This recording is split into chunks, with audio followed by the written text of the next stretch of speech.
Hi hello welcome to our channel. నేను మిశ్రీ. ఈరోజు మనం చెప్పుకోబోయే కథ మిస్సెస్ అగస్త్య పార్ట్ 53. కథలోకి వెళ్ళే ముందు వీడియోని లైక్ చేసి హైక్ చేయండి. వాడు ఇంకా పుట్టనే లేదు, అప్పుడే ఫ్రెండ్ మీద ప్రేమ తగ్గిపోయిందా అని చిరుకోపంగా అంది విన్ని. ఎస్ అనే ఆటిట్యూడ్గా చూశాను. విన్ని సీరియస్నెస్ నటించలేక నవ్వేసింది. నేను కూడా నవ్వాను. ఇంతకీ వంశీ నిన్ను బాగా చూసుకుంటున్నాడా అని నోరు ఊరుకోగా అడిగాను. నా పిచ్చి ప్రశ్నకి చిన్నగా నవ్వింది. వారి ప్రతిరూపం వస్తుందంటే ఎవరు చూసుకోరో చెప్పు. వంశీ వీక్లీ 3 days ఇంట్లోనే ఉంటాడు. మరో 3 days వర్క్ చేస్తుంటాడు. ఇవాళ కూడా అర్జెంట్ వెయిటింగ్ ఉందని వెళ్ళాడు. చాలా కేర్ తీసుకుంటాడు అని నవ్వుతూ చెప్పింది. గుడ్. మీ ఆయన్ని బాగానే గ్రిప్లో పెట్టుకున్నావన్నమాట. నాకు కూడా కొన్ని టిప్స్ ఇవ్వచ్చుగా అని గారారిపోతూ అడిగాను. ఆ మాటకి విన్ని చాలా అంటే చాలా గట్టిగా నవ్వేసింది. నువ్వు కూడా ప్రెగ్నెంట్ అవ్వవే అని ముసిముసిగా నవ్వుతూ అంది. ఆ ఆలోచనకే నా కళ్ళు మెరిశాయి. అంతలోనే నా ముఖం మాడిపోయింది ఒక్కసారిగా. ఏమైంది అని అడిగింది విన్ని నా గడ్డం పట్టి. ఏముంది, నేను కాలేజీకి వెళ్ళాలి నెక్స్ట్ అకాడమిక్ ఇయర్ నుంచి. మా రామండు నన్ను బలవంతంగా కాలేజీకి పంపిస్తున్నాడు. రాని కన్నీళ్లు తుడుచుకుంటూ చెప్పాను నేను, ఏడుపు మొహం వేసి మరి. మంచిదేగా, దానికెందుకే లబోదిబోమని కొట్టుకుంటున్నావు నువ్వు అని విన్ని ముఖం చిట్లించి ఏడుస్తున్న నన్నే చూస్తూ అడిగింది. ఏంటి మంచి ఏంటి, ఎప్పుడో సంవత్సరం క్రితం చదివే పరిస్థితి జాబ్లో జాయిన్ అయ్యానా? ఇప్పుడు కాలేజీకి పో, ఎగ్జామ్స్ రాయి అంటే నాకు ఎలా ఉంటుంది అని మూతి ముడిచాను. అరే, హాయిగా కాలేజీకి వెళ్ళమంటుంటే నీకేంటే బాధ? ఆశ్చర్యంగా చూసింది విన్ని. నువ్వు కూడా అదే అంటావేంటి విన్ని అని దీనంగా మొహం పెట్టి అడిగాను. అబ్బా, నీ బాధ ఏంటి ఇప్పుడు చెప్పు అని విసుగ్గా అంది విన్ని. నేను తీసుకొచ్చి స్వీట్స్తో పాటు జ్యూస్ గ్లాసులు తీసుకొచ్చింది విన్ని వాళ్ళ మమ్మీ పైకి. స్వీట్స్ తింటూ జ్యూస్ పొట్టలో పోసేసుకుంటూ మాట్లాడుకుంటున్నా. విన్ని వాళ్ళ మమ్మీ వెళ్ళిపోయింది అక్కడి నుంచి. చెప్తాను విను అని అగస్త్య ఆగ్రహం వెనుక విషాదం మొత్తం చెప్పాను. విన్నీకైతే నోట మాట రాలేదు కాసేపు. ఇంత బాధ ఉందా సార్ వెనుక అని ఆశ్చర్యంగా చూసింది విన్ని. చాలా చాలా ఉంది ఇంకా. అసలేం జరిగిందో తెలుసుకోవాలి. అంతే కదా, కాలేజీకి వెళ్తే నా సంగతి తెలీదు మీకు. బాగా అలసిపోయి చిరాకుగా ఉంటాను. తనతో టైమ్స్ కూడా స్పెండ్ చేయలేను అని దీనంగా చెప్పాను. ఓవర్ యాక్షన్ చేయకు శ్రీ. నీ కాలేజీ ఆఫ్టర్నూన్కే అయిపోతుంది కదా. జర్నీ అంటే నాకు అసలు ఇష్టం లేదు అని వెంటనే అన్నాను. ఉఫ్, పాపం అగస్త్య సార్ జీవితాంతం నిన్ను ఎలా భరిస్తాడో ఏంటో అని విన్ని జాల చూపుతూ అంది.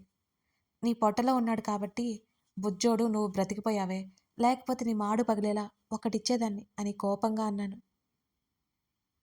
అయ్యయ్యో, మా శ్రీకి కోపం వచ్చింది. లేకపోతే ఏంటి, కాలేజీకి వెళ్ళొచ్చు, నీ పనులు చూసుకోవచ్చు, నోరు మూసుకొని కాలేజీకి పో అని కసిరింది విన్ని. చీ నా బ్రతుకు, నా బాధ ఎవరికీ అర్థమై సావదు అని చిరాగ్గా అన్నాను. అబ్బా శ్రీ బంగారం, మీ వారికి చదువు ఎంత ఇష్టమో అర్థమవుతుంది కదా. అయినా నువ్వేమైనా చదువురాని ముద్దువా, కాస్త బద్దకిష్టివి అంతే అని విన్ని నవ్వుతూ అంది. దానివైపు కోపంగా చూసి ఎక్కువసేపు నటించలేక నేను నవ్వేశాను. అప్పుడే సడన్గా ఆ గది తలుపులు తెరుచుకున్నాయి. లోపలకు వచ్చిన వంశీ నన్ను చూసి స్థానువయ్యాడు. చేతికున్న వాచ్ వైపు చూసుకుంటూ, విన్నీ, ఇక నేను వెళ్తానే అని అన్నాను. నేను గెస్ట్ రూమ్లో ఉంటాను అని గబుక్కున వెనక్కి తిరిగాడు వంశీ. ఏయ్ ఏయ్ పర్వాలేదు, నేను వచ్చి బోల్డంత టైం అయింది అని విన్ని టేక్ కేర్ అని లేచి బ్యాగ్ తీసుకున్నాను. లంచ్ చేసి వెళ్ళవే. లేదు, ఆఫీస్కి వెళ్తున్నా, అక్కడ అగస్త్యతో పాటు తింటాను అని అన్నాను. విన్ని మెల్లిగా లేచింది. అబ్బా నువ్వు కూర్చోవే, నేను వెళ్తాను కదా, మళ్ళీ మెట్లు దిగడం అవసరమా నువ్వు అని కోపంగా చెప్పాను. నవ్వి ఏం కాదులే అంది. విన్ని ఇలా సేఫ్ కాదని ఇదిగో వంశీ అనగానే ఉలిక్కిపడి చూశాడు నా వంక. మీ రూమ్ కిందకి షిఫ్ట్ చేయండి, లేకపోతే ఇది తొందరలో ఉన్నప్పుడు చిన్న చిన్న పొరపాట్లు జరిగితే మళ్ళీ అదో బాధ అని అన్నాను. సులువుగా నిలువుగా తల ఊపాడు వంశీ. మొన్నొకసారి అగస్త్య వంశీ బయట ఎదురుపడినప్పుడు వంశీ చూసిన చూపులు ఇంకా నాకు గుర్తున్నాయి. అప్పుడప్పుడు వంశీని చూస్తుంటే పాపం అనిపిస్తుంది కూడా నాకు. మా రావణ్ కరుణిస్తే బావుండు, మనం చెప్తే అది జరిగిపోదు, తన మనసుకి అనిపిస్తేనే చేసేస్తాడు. వంశీ బేవర్స్ అనుకున్నాను, కానీ అన్ని విషయాల్లో సమర్థుడే. విన్నీని ఎంత బాగా చూసుకుంటున్నాడో. నా ఒక్క విషయంలో తను చాలా పొరపాటు పడి అలా చేయకపోయి ఉంటే అగస్త్యతో తన స్నేహం అలాగే ఉండిపోయేది. ఈ అపరాధ భావాలన్నీ ఉండేవి కాదేమో. అవన్నీ అనుకుని ఏమి లాభం? ఇప్పుడు నా మైండ్ పొల్యూట్ అయిపోయి వంశీ మీద నాకు కోపం వచ్చి కోటనైనా కొట్టేస్తానేమో. అందుకే గుర్తు చేసుకోలేదు. నేను వద్దంటున్న నా వెనకాలే వచ్చింది విన్ని. లంచ్ ఏమని బ్రతిమాలుతున్నా మరోసారి వస్తాను అని చెప్పి స్కూటీ స్టార్ట్ చేశాను నేను. అక్కడ నుండి మా శ్రీవారి దగ్గరికి బయలుదేరాను. స్టాఫ్ ముందుకు వెళ్ళడానికి మహా సిగ్గు నాకు. అందుకే లిఫ్ట్లో డైరెక్ట్గా తన ఫ్లోర్కి వెళ్ళిపోయాను. డోర్ ఓపెన్ చేద్దాం అనుకునేసరికి లోపల నుంచి మాటలు వినిపిస్తున్నాయి నాకు. ఎవరున్నారు లోపల? ఎవరో ఉన్నట్టున్నారు. ఏదో పనిలో ఉన్నారేమో అనుకున్నాను నేను. అగస్త్య పిఏ బయటికి వచ్చాడు. నన్ను చూసి పలకరింపుగా నవ్వి అక్కడి నుంచి అతను వెళ్ళిపోయాడు. మెల్లిగా తలుపు తెరిచి లోపలికి తొంగి చూశాను. మా సరిగారు చాలా శ్రద్ధగా పనిచేసుకుంటున్నాడు. అడుగులో అడుగు వేసుకుంటూ మెల్లిగా తన దగ్గరికి వెళ్ళాను. భూ అని తన్ని భయపడ్డానికి గట్టిగా అరిచాను. ఉలిక్కి పడలేదు సరికదా, కదలను కూడా కదలలేదు తను. ఓయ్ అన్నాను నేను కోపంగా. నువ్వేంటి ఇక్కడ? చైర్లో వెనక్కి వాలుతూ నా వైపు చూశాడు అగస్త్య. నిన్ను చూడాలి అనిపించింది, వచ్చాను అనగానే నా వైపు అదోలా చూశాడు. నీకెప్పుడూ నా మీద అనుమానమేనా అని అన్నాను నేను కోపంగా. తనేం మాట్లాడలేదు. ఓ చిరునవ్వు మాత్రం విసిరాడు నాకు. నేను వచ్చినట్టు ఎలా తెలిసింది అని అడిగాను. నా చేతిని పట్టుకుని లాగి నా నడుము చుట్టూ చెయ్యి వేశాడు అగస్త్య. పెర్ఫ్యూమ్ అన్నాడు అతను. నవ్వాను నేను. ఇంతకీ లంచ్ వచ్చిందా అని అడిగాను. రాలేదనుకుంటా అన్నాడు తను. సరిగ్గా అదే సమయంలో డోర్ కొడుతున్న చప్పుడు వినిపించింది. వచ్చిందన్నట్టు తన వైపు చూసి అక్కడి నుంచి డోర్ దగ్గరికి తలుపు తెరిచాను నేను. డ్రైవర్ క్యారియర్ పట్టుకుని రెడీగా ఉన్నాడు. అది తీసుకుని థ్యాంక్స్ చెప్పి లోపలికి వచ్చేసాను. దా తిందాం, నాకు అసలు చాలా ఆకలిగా ఉంది అన్నాను. తినడానికి ఇక్కడ వరకు రావాలా? ఇంటి దగ్గర తినేయచ్చు కదా అని అన్నాడు తను. నేను ముఖం నల్లగా పెట్టుకొని చూశాను తన వంక. తను లేచి హ్యాండ్ వాష్ చేసుకుని వచ్చేశాడు. ఇద్దరం మాట్లాడుకుంటూ తినేశాం. అన్నీ సర్దేసి సోఫాలో కూర్చున్నాను. తన పక్కన కూర్చుంటే నన్ను కూర్చునేవలేదు రాక్షసుడు. కళ్ళు నూరుకుంటూ సోఫాలో కూర్చుని ఏం చేయాలో తోచక కాళ్ళు అటు ఇటు ఊపుతున్నాను. నన్ను పట్టించుకోకుండా తన పని మాత్రం తను చేసుకుంటున్నాడు. ఓయ్ పిలిచాను. ఏంటి కనీసం నా వైపు చూడకుండానా అడిగాడతను. నాకు బోర్ కొడుతుంది అన్నాను. ఇంటికి వెళ్ళైతే అని చెప్పాడు అగస్త్య. ఇంకా ఇంకా బోర్ కొడుతుంది నాకు, అందుకే ఇక్కడికి వరకు వచ్చాను అని కోపంగా చెప్పాను. ఈ 2 months ఎలాగో అలా ఓపిక పట్టు. నెక్స్ట్ నుంచి నువ్వు కాలేజీకి వెళ్తావు కదా, అసలు బోర్ కొట్టదు అని నా వైపు ఒకసారి చూసి మళ్ళీ ల్యాప్టాప్లోకి తలదూర్చేశాడు. మెల్లిగా అక్కడి నుంచి లేచి తన పక్కన టేబుల్ మీద ఉన్న వస్తువులు జరిపి అక్కడ సెటిల్ అయ్యాను. ప్లీజ్ ప్లీజ్ నేను కాలేజీకి వెళ్ళను అన్నాను బ్రతిమాలతో. నా బాధ మాత్రం అర్థం చేసుకోలేదు తను. రాక్షసుడు కదా, ఆయన నేను కాలేజీకి ఎందుకు, చదువు పూర్తవకుండానే జాబ్ తెచ్చుకునే కెపాసిటీ ఉంది నాకు అని కాస్త గర్వంగా చెప్పాను. కూలింగ్ గ్లాసెస్ లేవు కానీ ఉంటే పెట్టుకునేదాన్ని స్టైల్గా. తను నా వైపు ఒకసారి చూశాడు. నీ ఫేస్కి అంత సీన్ ఉందంటావా అని అడిగాడు అగస్త్య. ఓయ్ నేనేమీ దొంగ జాబ్ తెచ్చుకోలేదు, నా టాలెంట్తోనే జాబ్ తెచ్చుకున్నాను, అది నీ ఆఫీస్లో అని ఉక్రోషంగా ముందుకు వంగి కోపంగా అరిచాను. తను ఒకలా నవ్వాడు. ఎందుకు నవ్వుతున్నావు నువ్వు? నాలో ఆవేశం పొంగికొచ్చింది ఒక్కసారిగా. నా టాలెంట్ని తొక్కేస్తుంటే ఆ మాత్రం కోపరాదా ఏంటి? ఓయ్ మాట్లాడకుండా మౌనంగా ఉంటావేంటి? చెప్పు, ఎందుకు నువ్వు అలా చూస్తున్నావు, నవ్వుతున్నావు? నీకు టాలెంట్ ఉంది, నువ్వు వెరీ వెరీ ఇంటెలిజెంట్, సరేనా? నన్ను పని చేసుకోనివ్వు, కావాలంటే పడుకో అన్నాడు తను. నా టాలెంట్ చూసి నీకు కుళ్ళు, నాకు ఆ విషయం తెలుసులే అని విసురుగా టేబుల్ దిగి ఆ రూమ్లోకి వెళ్ళిపోయాను నేను. అలాగే బెడ్ మీద పడిపోయాను. కడుపు నిండా తినగానే కమ్మగా నిద్ర వచ్చేసింది నాకు. నిశ్చింతగా కళ్ళు మూసుకున్నాను నేను. అదే సంవత్సరం క్రితం నిద్రలో కూడా నన్ను బోలెడన్ని భయాలు వెంటాడాయి. అవన్నీ గుర్తుకొచ్చి ఒక్కసారిగా నా శరీరం జలధరించింది. కాసేపటికి ఆలోచనలన్నీ పక్కన పెట్టి కళ్ళు మూసుకున్నాను నేను. మెల్లిగా నిద్రలోకి జారుకున్నాను. నేను నిద్రపోతే కనీసం 2-3 గంటలు అలాగే పడుకుంటాను. ఏదైనా శబ్దం వస్తే తప్ప, లేకపోతే ఎవరైనా నిద్ర లేపితే తప్ప నాకైతే మెలకువ రాదు. హాయిగా నిద్రపోతాను. చిన్నప్పటి నుంచి ఈ మొద్దు నిద్ర ఏంటో నాకైతే అర్థమే కాదు. అయినా అన్నీ మన మంచికే అనుకోవడమే. ఎవరో నా తల నిమురుతూ ఉన్నారు. నాకు మెలకువ వచ్చింది. అసలు కళ్ళు తెరవాలి అని అనిపించలేదు. అగస్త్యని మెల్లిగా అర్థమైంది. సెనరిటా 6 గంటలు దాటింది. ఇకలే నన్ను పిలుస్తున్నాడు. 3 గంటలకు పడుకుంటే 6 గంటలకు లేచానన్నమాట నేను. అయినా నాకెందుకో లేవాలి అనిపించలేదు. ఈ పగలు నిద్ర మహా డేంజరస్. అస్సలు లేవాలే అనిపించింది. ఇంకా నిద్ర వస్తూనే ఉంటోంది.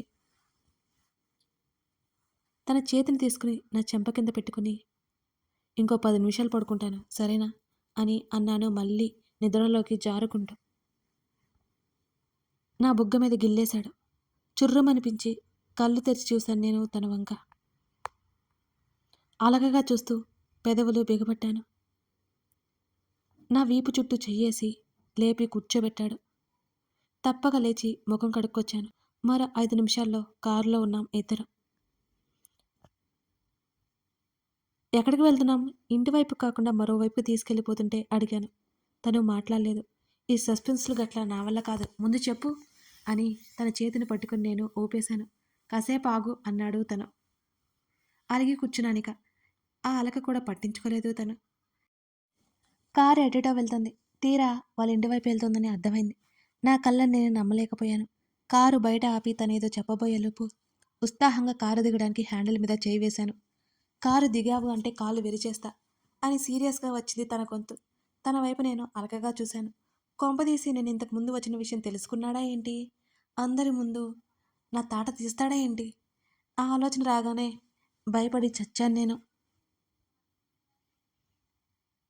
మా నానమ్మ అర్జెంటుగా రమ్మంది. మాట్లాడి వస్తాను. ఇక్కడే ఉండు నువ్వు. అర్థమైందా అని అన్నాడు. నేను కూడా బామ్మని చూస్తాను. ప్లీజ్ ప్లీజ్ బ్రతిమాలుకున్న ఆ కరుడు గట్టిన హృదయం కరగలేదు మరి. రావద్దన్నట్టు చూపులతోనే నన్ను కారులో బంధించి తను లోపలికి వెళ్ళిపోయాడు. నాకైతే పిచ్చి కోపం వచ్చింది. ఈయన గారి కంటే తీవ్రవాదులే నయ. కాస్తైనా జాలి చూపిస్తారు. కచ్చగా అనిపించింది నాకు.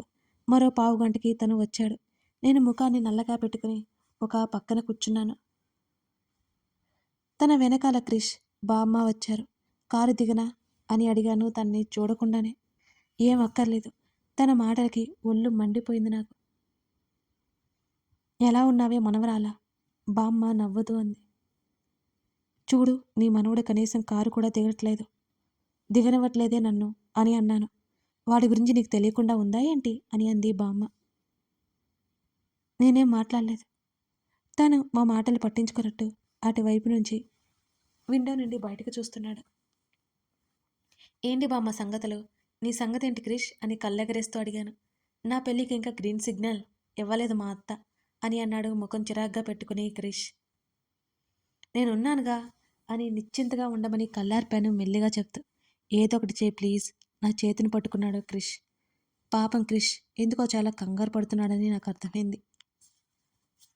వాళ్ళ అత్తయ్య అంత గయ్యాలినా ఆమెను ఒకసారైనా కలిసి తీరాలి. అగస్త్య త్వరగా వెళ్ళాలి అనడంతో మా మాటలకు బ్రేక్ వేసి ఇక ఇంటికి కదిలాము అక్కడి నుంచి. దారిలో అంతా ఆలోచిస్తూనే ఉన్నాను నేను.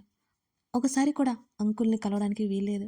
క్రిష్ చెప్పిన దాన్ని బట్టి వింటుంటే ఆవిడ నాకు నిజాలు చెప్పేలా అనిపించలేదు.